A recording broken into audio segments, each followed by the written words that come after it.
അസ്സലാമു അലൈക്കും വറഹ്മത്തുള്ളാഹി വബറകാതുഹു. അൽഹംദുലില്ലാ. റമദാൻ ടോക്ക് സീരീസിൻ്റെ 5ാമത്തെ എപ്പിസോഡിലേക്ക് എല്ലാവർക്കും സ്വാഗതം. ഇന്ന് നമ്മൾ റമദാനിലെ 5ാമത്തെ നോമ്പ് നോറ്റിരിക്കുകയാണ് അല്ലേ. എത്ര പെട്ടെന്നാണ് നമ്മിൽ നിന്ന് റമദാൻ ഓടി അകന്നു പോകുന്നത്. അങ്ങനെയാണ്, നല്ല നല്ല ദിവസങ്ങളൊക്കെ പെട്ടെന്ന് പോകും. നമ്മളെന്തെങ്കിലും കാര്യങ്ങളൊക്കെ ചെയ്യണം, ചൊല്ലണം, ഓതണം എന്നൊക്കെ വിചാരിച്ച് ഇങ്ങനെ ഇരിക്കലേ ഉണ്ടാവുള്ളൂ. അപ്പോഴേക്കും റമദാൻ പോവും. അപ്പോൾ എത്രയും പെട്ടെന്ന് തന്നെ ചൊല്ലാനുള്ളത് ചൊല്ലിയും ഓതാനുള്ളത് ഓതിയും ഈ മാസത്തെ വേണ്ട വിധം നമ്മൾ ഉപയോഗപ്പെടുത്തുക എന്നാണ് ഇപ്പോൾ പറയാനുള്ളത്. നമ്മൾ പറഞ്ഞുകൊണ്ടിരുന്ന വിഷയം എന്തായിരുന്നു? അള്ളാഹു നമുക്ക് ചെയ്തു തന്ന അനുഗ്രഹങ്ങൾ അല്ലേ, റഹ്മത്തുകൾ.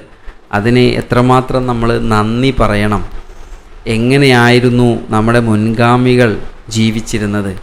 അതിൽ നമ്മൾ അവസാനത്തെ എപ്പിസോഡിൽ പറഞ്ഞു, ഹബീബായ റസൂലുള്ളാഹി സ്വല്ലല്ലാഹു അലൈഹി വസല്ലമ തങ്ങൾ അവിടുത്തെ ആ മഹത്തായ ജീവിതത്തിലെ ചെറിയ ഒരു ഏട് മാത്രമാണത്.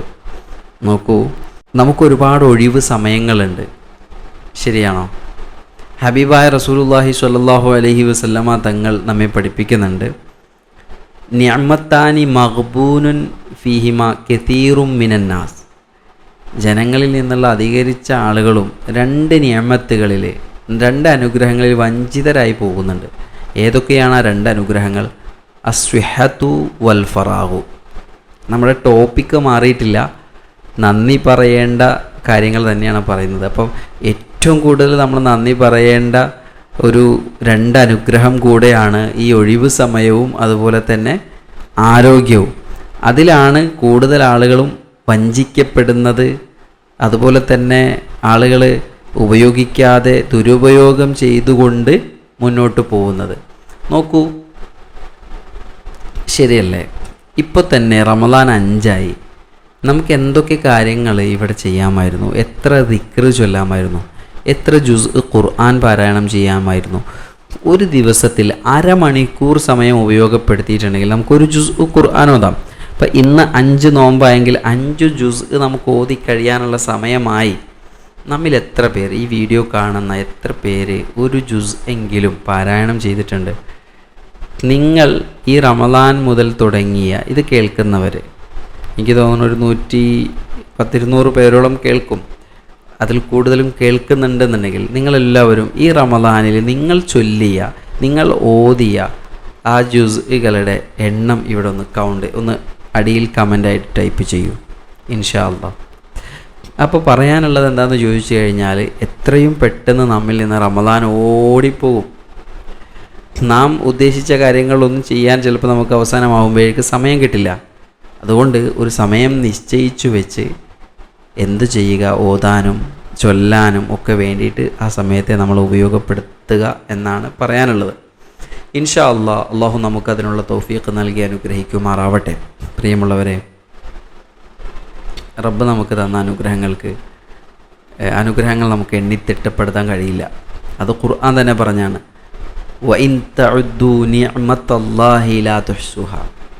കഴിയില്ല, എണ്ണിത്തിട്ടപ്പെടുത്താൻ കഴിയില്ല.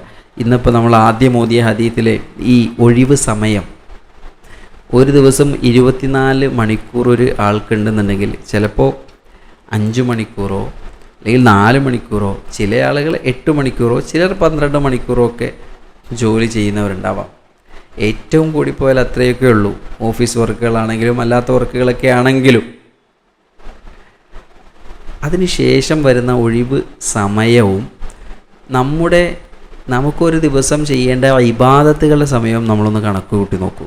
എത്രയോ കുറവാണ് ഇബാദത്തുകളുടെ സമയം. 5 നേരവും നിസ്കരിക്കണം.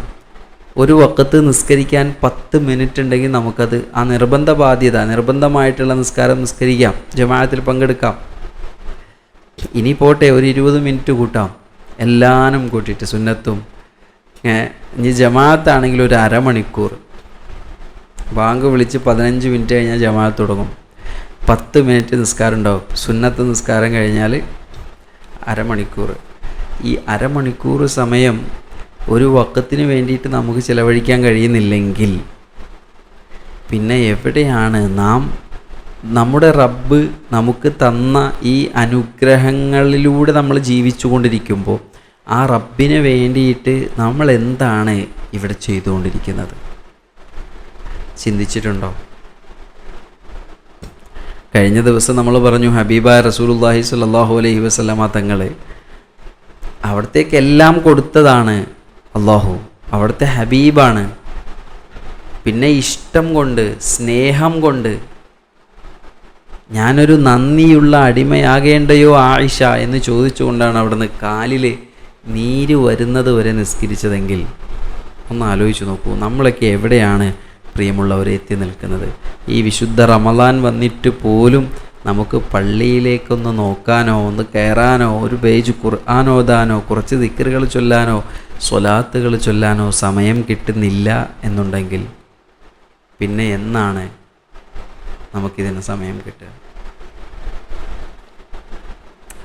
അപ്പോൾ അത്തരം കാര്യങ്ങൾ നമ്മൾ മനസ്സിലാക്കി എന്തു ചെയ്യണം? റബ്ബിന് വേണ്ടിയിട്ട് ഇബാദത്തിന് സമയം കണ്ടെത്തണം. ഒരു നിസ്കാരം, ഒരു വഖത്ത് നിസ്കരിക്കാൻ നമുക്ക് കഴിയുന്നുണ്ടെങ്കിൽ അതുപോലും അള്ളാഹു നമുക്ക് ചെയ്ത അനുഗ്രഹമാണ്. ഒരു ദിക്ർ ചൊല്ലാൻ വേണ്ടിയിട്ട് നമ്മുടെ നാവ് അനക്കാൻ നമുക്ക് കഴിയുന്നുണ്ടെങ്കിൽ അതും നമ്മുടെ റബ്ബ് നമുക്ക് തന്ന വലിയ അനുഗ്രഹമാണ്. ഒരു ദിക്ർ, ഒരു ലാ ഇലാഹ ഇല്ലല്ലാ അല്ലെങ്കിൽ ഒരു സ്വലാത്ത്, അല്ലാഹുമ്മ സ്വല്ലി അലാ സയ്യിദിന മുഹമ്മദിൻ വഅലാ ആലി സയ്യിദിന വ മൗലാന മുഹമ്മദ് ചൊല്ലിയാൽ ആ ചൊല്ലാൻ റബ്ബ് നമുക്ക് തന്ന തൗഫീഖ് ഉണ്ടല്ലോ, ആ തൗഫീഖിന് നമ്മൾ റബ്ബിനെ സ്തുതിക്കണം. അൽഹംദുലില്ലാ, എനിക്കത് ചൊല്ലാനുള്ള തൗഫീഖ് നൽകിയല്ലോ എൻ്റെ റബ്ബ്, എനിക്ക് നിസ്കരിക്കാനുള്ള തൗഫീഖ് നൽകിയല്ലോ എൻ്റെ റബ്ബ്, എനിക്ക് നല്ലത് ചിന്തിക്കാനുള്ള തൗഫീഖ് നൽകിയല്ലോ എൻ്റെ റബ്ബ്. അത്രത്തോളം നാം റബ്ബിനോട് കടപ്പെട്ടവരാണ് പ്രിയമുള്ളവരെ. അത്രയ്ക്കിഷ്ടമാണ് നമുക്ക് നമ്മുടെ റബ്ബിന് നമ്മോടുള്ളത്. അള്ളാഹു നമുക്ക് ഓരോ കാര്യങ്ങൾ കൃത്യമായ സമയങ്ങളിൽ കൃത്യമായ രൂപങ്ങളിൽ ചെയ്യാനുള്ള തൗഫീഖ് നൽകി അനുഗ്രഹിക്കട്ടെ എന്ന് ആത്മാർത്ഥമായിട്ട് ദുആ ചെയ്യുകയാണ്. സമയം കളയാതെ ഓരോ കാര്യങ്ങൾ ചെയ്യാൻ വേണ്ടി ശ്രമിക്കുക. റബ്ബ് തൗഫീഖ് നൽകട്ടെ. ഈ എപ്പിസോഡ് ഇവിടെ അവസാനിപ്പിക്കുകയാണ് കേട്ടോ.